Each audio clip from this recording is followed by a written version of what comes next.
இறையேசுவில் பிரியமான சகோதர சகோதரிகளே, நமது ஆண்டவர் இயேசு கிறிஸ்துவுடைய திருப்பெயரால் உங்களுக்கும் உங்கள் குடும்பத்தில் இருக்கிற அனைவருக்கும் அன்பும் சமாதானமும் மகிழ்ச்சியும் உண்டாவதாக.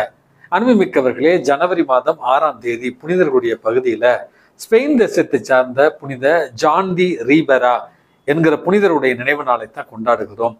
ஒரு பணக்கார பிரபுத்துவ குடும்பத்துல பிறக்கிறார். மிக இளைய வயதிலேயே தாயை இழந்துவிட்ட ஒரு காரணத்தினால் தந்தையினுடைய பராமரிப்பில் வளர்ந்த இவர் குருத்துவ படிப்புகளை மேற்கொண்டு குருவாக திருநிலைப்படுத்தப்பட்டு அதற்கு பிறகு தன்னுடைய தாட்சியாலும் எளிமையாலும் ஆயர் நிலைக்கு உயர்த்தப்பட்ட இவர் சிறிது காலத்திற்கு பிறகு பேராயராகவும் இவர் உயர்த்தப்படுகிறார்.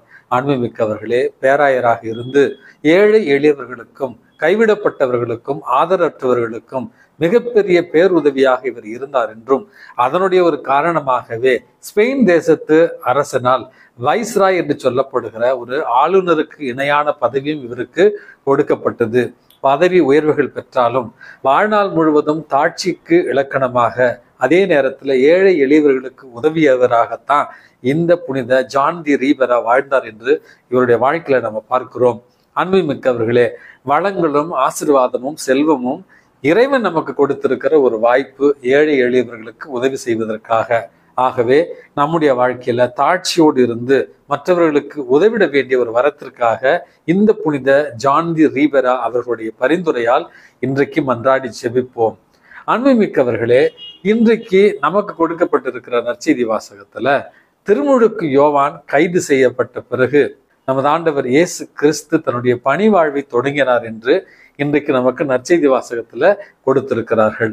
அந்த நற்செய்தி வாசகத்தினுடைய தொடக்கத்துல கொடுக்கப்பட்டிருக்கிற வாசகம் என்பது கார் இருளில் வாழ்ந்து வந்த மக்கள் பேரொளியை கண்டார்கள் என்கிற முதல் செய்தியையும், அதோடு கூடிய இரண்டாவது ஒரு செய்தியாக சாவின் நிழல் சூழ்ந்துள்ளோர் நாட்டில் வாழ்பவர்கள் மீது சுடரொளி வீசிற்று அப்படி என்று நமது ஆண்டவர் இயேசு கிறிஸ்தவனுடைய இந்த மண்ணுலக பிறப்பு கடவுள் நம்மோடு என்கிற அந்த வார்த்தையினுடைய வெளிப்பாடு தான் நமது ஆண்டவர் இயேசு கிறிஸ்துவை இந்த உலகிற்கு பேரொளியாக இன்றைக்கு அறிமுகப்படுத்துகிறது. நான் யோசிச்சுக்கிட்டே இருந்தேன், நேத்து தானே எபிஃபனி என்று சொல்லப்படுகிற திருக்காட்சி பெருவிழாவை கொண்டாடினோம். உடனேயே நமக்கு கொடுக்கப்பட்டிருக்கிற நற்செய்தியில திருமுழுக்கு யோவான் கைது செய்யப்படுகிறார். நமது ஆண்டவர் இயேசு கிறிஸ்து மனம் திரும்பி நற்செய்தியை நம்புங்கள் என்கிற செய்தியை கொடுக்கிறாரே, ரெண்டுத்துக்கு என்ன தொடர்பு? ஏன் திடீரென்று கிறிஸ்து பிறப்பு காலத்துல திருமுழுக்கு யோவானுடைய இறப்பை பற்றி பேச வேண்டும் அப்படி என்று நான் சிந்தித்துக் கொண்டிருந்த பொழுதுதான் இந்த விளக்கம் நமக்கு தெளிவாக புரிகிறது. திருக்காட்சி பெருவிழாவில் நமது ஆண்டவர் இயேசு கிறிஸ்து அனைவருக்கும் பொதுவானவர் என்று தன்னை இந்த உலகிற்கு வெளிப்படுத்துகிறார். அந்த வெளிப்பாட்டினுடைய ஒரு செய்தியாகத்தான் இன்றைக்கு கொடுக்கப்பட்டிருக்கிற செய்தி. கார் இருளில் வாழ்ந்த மக்கள் பேரொளியை கண்டார்கள், சாவின் நிழல் சூழ்ந்துள்ளோர் நாட்டின் மீது சுடரொளி வீசிற்று என்றால் நம்முடைய வாழ்க்கைக்கு ஒளி நமது ஆண்டவர் இயேசு கிறிஸ்து. அந்த உண்மை ஒளியை பின்பற்றி வாழ்பவர்கள் நற்செய்தியை நம்புவார்கள், மனம் திரும்புவார்கள், கடைசியில நிறை வாழ்வை பெறுவார்கள் என்கிற செய்தி தான் இன்றைய ஒரு செய்தியாக நமக்கு கொடுக்கப்பட்டிருக்கிறது.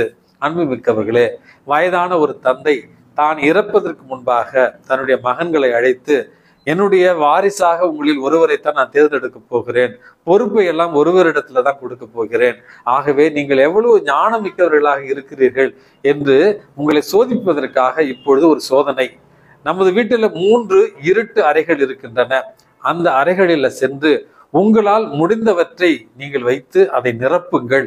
யார் முற்றிலுமாக அந்த அறையை நிரப்புகிறார்களோ அவர்களே என்னுடைய வாரிசாக அறிவிக்கப்படுவார்கள் என்று சொன்ன உடனேயே ஒரு மகன் சென்று எதை வைத்து இந்த அறையை முற்றிலுமாக நிரப்புவது என்று தெரியாமல் தன்னுடைய விவசாய நிலத்திலிருந்து பஞ்சு மூட்டைகளை கொண்டு வந்து மிகவும் நெருக்கமாக வைத்து அவனுக்கு கொடுக்கப்பட்ட அறையில் வைத்து அடைத்து நிரப்பி வைத்திருந்தானா. இன்னொரு மகன், ஐயையோ பஞ்சு மூட்டையை அண்ணன் அடைச்சிட்டானே, நம்ம என்ன செய்யறது அப்படின்னு தெரியாமல் வைக்கோல் பொதிகளை கொண்டு வந்து அவனுக்கு கொடுக்கப்பட்ட அந்த அறையில முற்றிலுமாக நிரப்பி வைத்தானா. மூன்றாவது மகன் சிந்தித்து இறைவனிடத்துல ஜெபித்து அந்த இருட்டு அறைக்கு நடுவுல சென்று அந்த அறையினுடைய நடுவுல ஒரு மெழுகு திரியை ஏற்றி வைத்தானா. அன்புமிக்கவர்களே, முதலில் வந்த தந்தை அந்த பஞ்சு மூட்டைகள் இருந்த அறையை பார்க்கிறார். முற்றிலுமாக நிரப்பப்பட்டிருக்கிறது. கொஞ்சம் கேப் இருக்கிறது. இரண்டாவது வைக்கோல் நிரப்பப்பட்டிருந்த அந்த அறைக்கு வருகிறார். அங்கேயும் இன்னும் கொஞ்சம் வைக்கோல் நிரப்பலாம், அந்த அளவுக்கு கொஞ்சம் கொஞ்சம் இடைவெளி இருக்கிறது. மூன்றாவது அறைக்கு வந்து பார்த்த தந்தைக்கு ஆச்சரியம். இருளாக இருந்த அந்த அறையில வேறு எதுவுமே இல்லை. ஒரு மெழுகுதிரி மட்டும் அங்கே எரிந்து கொண்டு வெளிச்சத்தை அறை முழுவதும் பரப்பி இருந்தது. தந்தை இந்த மூன்றாவது மகனை பார்த்து, ஞானத்தோடு செயல்பட்ட உனக்குத்தான் என்னுடைய அனைத்து பொறுப்புகளும் தரப்படும் என்று சொன்னாராம்.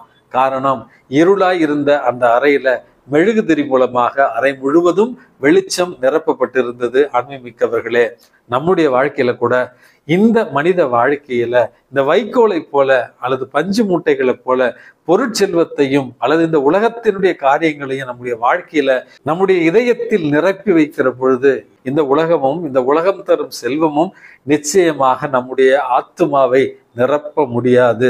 இயேசு என்கிற உண்மை ஒளி மட்டுமே நம்முடைய ஆத்துமத்தை முற்றிலுமாக ஒளிரச் செய்பவர்.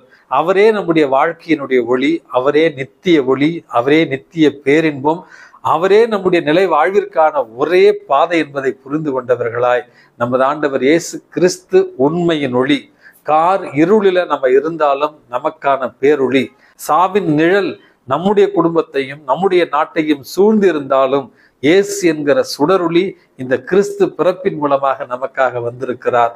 ஒளியின் மக்களாக வாழ இறைவனிடத்துல மன்றாடி செபிப்போம்.